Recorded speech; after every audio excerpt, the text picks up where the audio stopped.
Fox 61 News at 10 starts now. Now at 10, a Norwalk police officer assaulted and injured at the Oyster Festival. What led up to the incident leading to an arrest? Plus, Americans all across the country remembering the lives lost on September 11, 2001. How New York City reflected on the tragedy. And a local journalism professor creating a podcast on 9/11. The stories journalists are sharing tonight. The Fox 61 News at 10 starts right now. Good evening and thanks for joining us for the News at 10. I'm Carmen Chow. We begin tonight with breaking news out of Farmington. Connecticut State Police are investigating a rug that was found in the Farmington River today.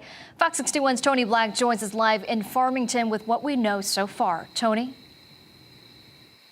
Yeah, Carmen, the State Police Major Crime Squad was called to assist with a rug that was found in the Farmington River today. A social media influencer named Sean Austin posted on TikTok that they found the rug a couple weeks ago and then they pulled it out today. Now, that rug was pulled from the Farmington, which is not far behind this building off of Farmington Avenue. Now, that crew streamed the process for nearly 4 hours on YouTube, and then they called Farmington Police afterwards. Farmington Police then called in State Police to assist. And I've been texting the man who says he found this rug. He's a paranormal investigator. He says that rug was wrapped around cinder blocks. He tells me he's still at Farmington Police headquarters to give a statement and also waiting for test results from that rug. State Police say that this investigation is still in the early stages and will release more information as it becomes available. I've also reached out to Farmington Police for more information and I'm waiting to hear back. Live in Farmington, Tony Black, Fox 61 News. All right, Tony, thank you. A Norwalk man was arrested and charged yesterday after police say he allegedly assaulted a police officer. Police say last night at the Oyster Festival, officers broke up two separate fights. While an officer was escorting a juvenile, they were attacked by two men punching the officer in the head. One suspect ran away and the other, identified as 31-year-old Ezekiel Sifret, continued to rip the officer's shirt. The officer hit his head while bringing Sifret to the ground. The officer was treated for a head injury and arm fracture but has been released. Festival goers calling this incident unfortunate.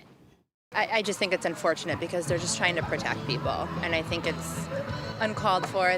Newark's my hometown, so you feel like you should feel safe anywhere, but I think I am definitely year over year a little more cautious. Police say if you have any information on the second suspect who ran away, to contact them immediately. New tonight, Waterbury police confirming that an unidentified man robbed a gas station on South Main Street. It happened at the Pit Stop gas station just after 7:30 at night on Friday.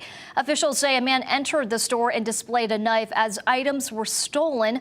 Thankfully, no one was injured. Waterbury police are asking anyone who may have witnessed the robbery to give them a call. Two people are suspected to have been stabbed early this morning in Hartford. Police say they were called to the area of Park Street just after 2 a.m. They found two victims, one person with a cut on their right leg that needed 5 stitches and another that had one on their left forearm, which ended up needing 15 stitches to close. Police are still investigating exactly what happened. In Manchester, the investigation continues after a fire in a two-family home. Here's a look at the scene this morning. Officials say it happened on School Street yesterday. Crews were able to get the fire under control by early evening. Fortunately, there were no injuries, but the cause is under investigation.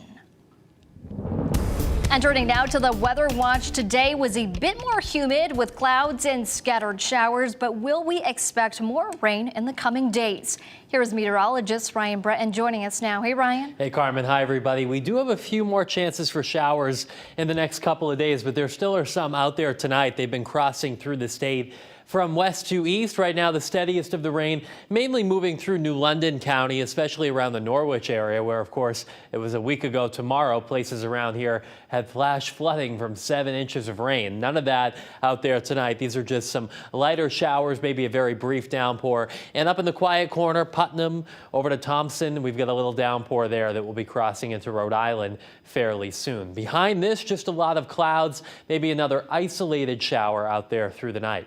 It is mild, it's muggy, 10 o'clock, it's at 68 in New Haven, 66 in Hartford and Windsor Lock, 63 in Waterbury, and 65 in Norwich. So through the rest of the night, with the clouds and a few more showers, temperatures won't drop much.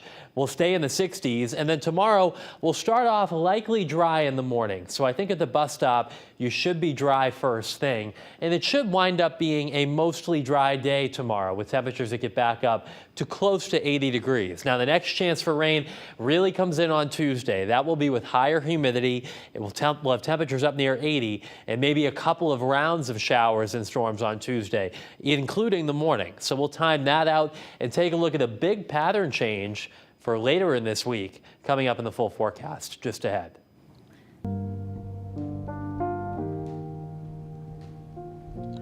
Today marks the 21st anniversary of the September 11th terrorist attacks on the United States. Americans all across the country are reflecting on the tragedy. Families of lost ones attended a ceremony at the site of the World Trade Center in New York City. An American flag was carried by first responders to the ceremony site at the National September 11th Memorial and Museum in New York, where the names of nearly 3,000 victims of the attacks at the World Trade Center, the Pentagon, Flight 93, and those killed at the 1993 attack at the Twin Towers were read. And here at home in Avon, the town held their own 9/11 ceremony early this morning on the green. It started with the laying of a memorial wreath, followed by a moment of silence and the firefighters praying. There was also a tunnel to tower tribute run from the Church of St. Anne to the Company 1 firehouse. Firefighters ran in gear in tribute to a firefighter who lost his life when the towers collapsed. Speakers at the ceremony shared their time and what they remember on that tragic day. Staying in Avon, showing a deep appreciation for first responders. That was the purpose behind the town's Hometown Heroes event this morning. First responders led the way from Pine Grove Elementary School into Sycamore Park, where the Lions Club planned an outdoor family-friendly event. It was a chance for the community to honor the local heroes from the Avon Volunteer Fire Department, Police Department, Red Cross, and local emergency services. The fire department's here with all our apparatus and to show the community back what we do and how the volunteers get back to the community. It is a very somber day remembering September 11th. We wanted to take this time to recognize our hometown heroes. So we're here at the Avon Senior Center, surrounded by our Avon Police Department, our Avon Fire Department. We have beautiful thank you notes behind me. There were also food trucks, games for children, as well as fire trucks and police cruisers for everyone to explore. As we mark 21 years since the 9/11 attacks, a local journalism professor is using his podcast to honor the work journalists have done for more than 2 decades now to tell the stories of that day. Fox 61's Angelo Bavaro has more. Every year on this day, we promise to never forget. And we do that by remembering all of the stories of tragedy, of heroism, and of unity that define that fateful day. Many of those stories have been shared by journalists who were also on the front lines on 9/11. I'll just never forget that as the people started to come up from the train from New York, I could tell who had seen the attack, who had seen the people falling or jumping, simply by looking at the ashen color of their faces. The shock was like nothing I've ever witnessed before or since. Journalists sharing their accounts of 9/11 on a podcast by Ben Bogardus, an associate professor of journalism at Quinnipiac University. So I was a newscast producer in Washington, D.C., and I would talk to the reporters and the photographers and the editors who were there that day, and the stories they had were just amazing in the sense of what they did, what they went through, what they saw. Every episode of Reporting on 9/11 focuses on the personal experience of one journalist who covered the attacks at the World Trade Center, the Pentagon, or Shanksville, Pennsylvania.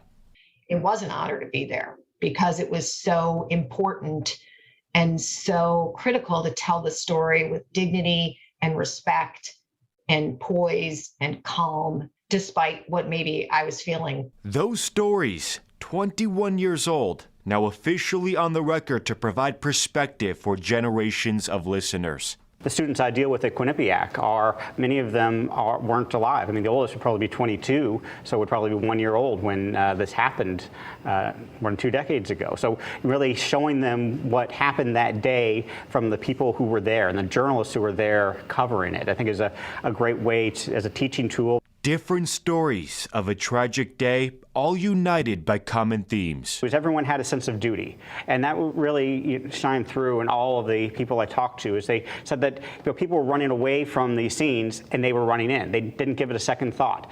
I think that really shows the best of journalism, that these reporters were willing to put their own safety, their own comfort at risk because they thought, I need to do this for other people. You can find all episodes of Reporting on 9/11 on any podcasting site, including the Quinnipiac University Podcast Studios webpage. Angelo Bavaro, Fox 61 News.